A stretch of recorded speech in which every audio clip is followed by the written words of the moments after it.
भागवत पुराण अष्टम स्कंद नवा अध्याय। मोहिनी रूप से भगवान के द्वारा अमृत बांटा जाना। श्री सुखदेव जी कहते हैं परीक्षित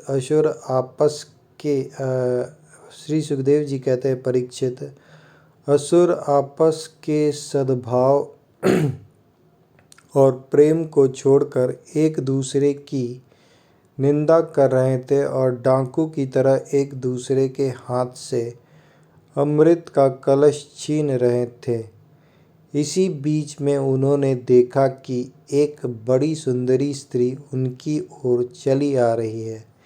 वे सोचने लगे, कैसा अनुपम सौंदर्य है, शरीर में से कितनी अद्भुत छटा छिटक रही है, तनिक इसकी नई उम्र तो देखो।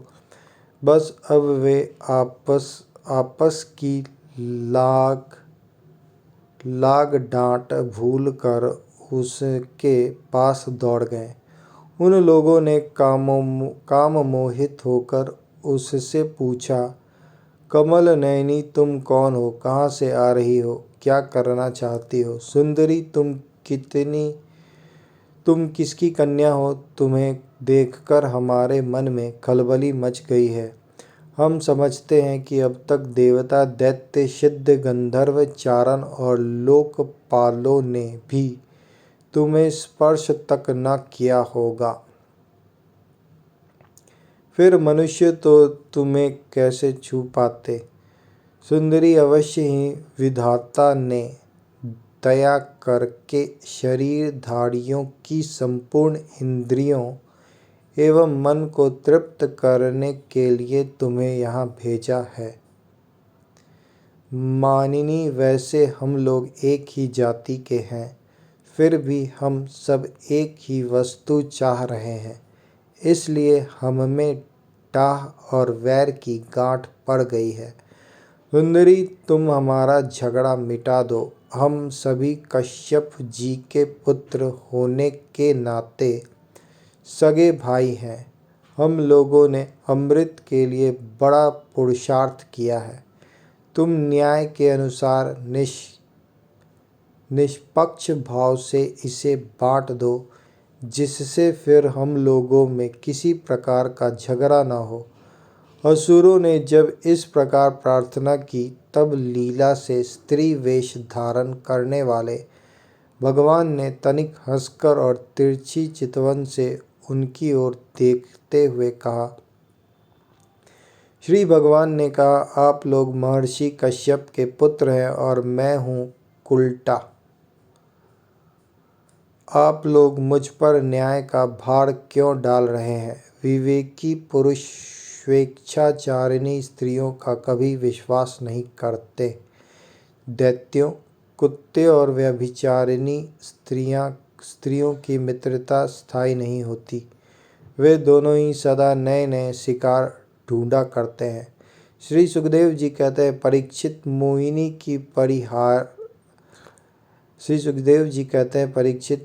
की परिहास भरी वाणी से दैत्यों के मन में और भी विश्वास हो गया। उन लोगों ने रहस्यपूर्ण भाव से हंसकर अमृत का कलश मोहिनी के हाथ में दे दिया। भगवान ने अमृत का कलश अपने हाथ में लेकर तनिक मुस्कुराते हुए मीठी वाणी से कहा, मैं उचित या अनुचित जो कुछ भी करूं, वह सब यदि तुम लोगों को स्वीकार हो तो मैं यह अमृत बांट सकती हूँ। बड़े बड़े दैत्यों ने मोहिनी की यह मीठी बात सुनकर उसकी बारीकी नहीं समझी, इसलिए सबने एक स्वर से कह दिया, स्वीकार है। इसका कारण यह था कि उन्हें मोहिनी के वास्तविक स्वरूप का पता नहीं था।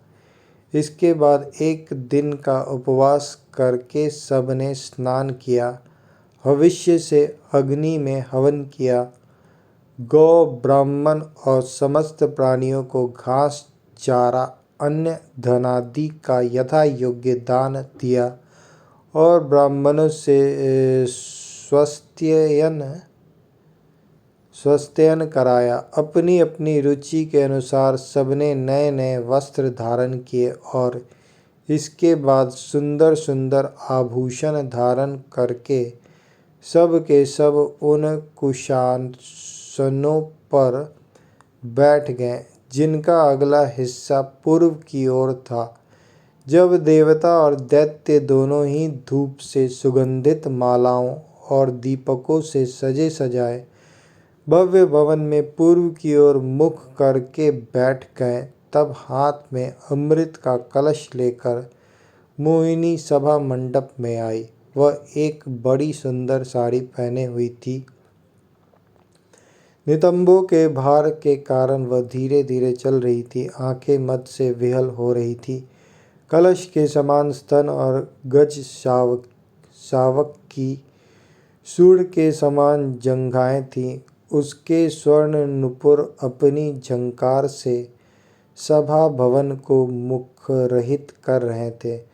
सुंदर कानों में सोने के कुंडल थे और उनकी नासिका कपोल तथा मुख बड़े ही सुंदर थे। स्वयं पर देवता भगवान मोहिनी के रूप में ऐसे जान पड़ते थे मानो लक्ष्मी जी की कोई श्रेष्ठ सखी वहाँ आ गई हो। मोहिनी ने अपने मुस्कान भरी चितवन से देवता और दैत्यों की ओर देखा तो वे सब के सब मोहित हो गए। उस समय उनके स्तनों पर से अंचल कुछ खिसक गया था। भगवान ने मोहिनी रूप में यह विचार किया कि असुर तो जन्म से ही क्रूर स्वभाव वाले हैं, इनको अमृत पिलाना सर्पों को दूध पिलाने के समान बड़ा अन्याय होगा। इसलिए उन्होंने असुरों को अमृत में भाग नहीं दिया। भगवान ने देवता और असुरों की अलग अलग पंक्तियां बना दी और फिर दोनों को कतार बांधकर अपने अपने दलों में बैठा दिया। इसके बाद अमृत का कलश हाथ में लेकर भगवान दैत्यों के पास चले गए। उन्हें हाव भाव और कटाक्ष से मोहित करके दूर बैठे हुए देवताओं के पास आ गए तथा उन्हें वह अमृत पिलाने लगे जिसे पी लेने पर बुढ़ापे और मृत्यु का नाश हो जाता है। परीक्षित असुर अपनी की हुई प्रतिज्ञा का पालन कर रहे थे। उनका स्नेह भी हो गया था और वे स्त्री से झगड़ने में अपनी निंदा भी समझते थे, इसलिए वे चुपचाप बैठे रहे। मोहिनी में उनका अत्यंत प्रेम हो गया था। वे डर रहे थे कि उससे हमारा प्रेम संबंध टूट न जाए। मोहिनी ने भी पहले उन लोगों का बड़ा सम्मान किया था, इससे वे और भी बंध गए थे। यही कारण है कि उन्होंने मोहिनी को कोई अप्रिय बात नहीं कही। जिस समय भगवान देवताओं को अमृत पिला रहे थे, उसी समय राहु दैत्य देवताओं का वेश बनाकर उनके बीच में आ बैठा और देवताओं के साथ उसने भी अमृत पी लिया। परंतु तत्क्षण चंद्रमा और सूर्य ने उसकी पोल खोल दी। अमृत पिलाते पिलाते ही भगवान ने अपनी तीखी धार वाले चक्र से उसका सिर काट डाला। अमृत का संसर्ग न होने से उसका धड़ नीचे गिर गया, परंतु सिर अमृत हो गया और ब्रह्मा जी ने उसे उग्र ग्रह बना दिया। वही राहु पर्व के दिन पूर्णिमा और अमावस्या को वैर भाव से बदला लेने के लिए चंद्रमा तथा सूर्य पर आक्रमण किया करता है। जब देवताओं ने अमृत पी लिया, तब समस्त लोकों को जीवन दान करने वाले भगवान ने बड़े बड़े दैत्यों के सामने ही मोहिनी रूप त्याग कर अपना वास्तविक रूप धारण कर लिया।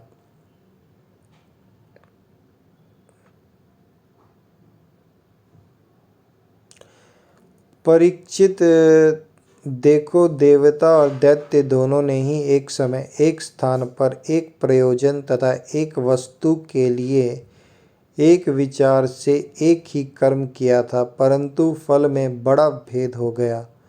उनमें से देवताओं ने बड़ी सुगमता से अपने परिश्रम का फल अमृत प्राप्त कर लिया, क्योंकि उन्होंने भगवान के चरण कमलों की रज का आश्रय लिया था, परंतु उससे विमुख होने के कारण परिश्रम करने पर भी असुरगण अमृत से वंचित ही रहे।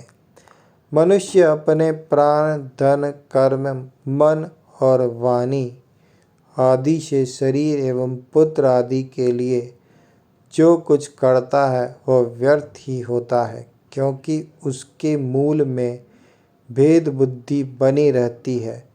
परंतु उन्हीं प्राण आदि वस्तुओं के द्वारा भगवान के लिए जो कुछ किया जाता है वह सब भेदभाव से रहित होने के कारण अपने शरीर, पुत्र और समस्त संसार के लिए सफल हो जाता है।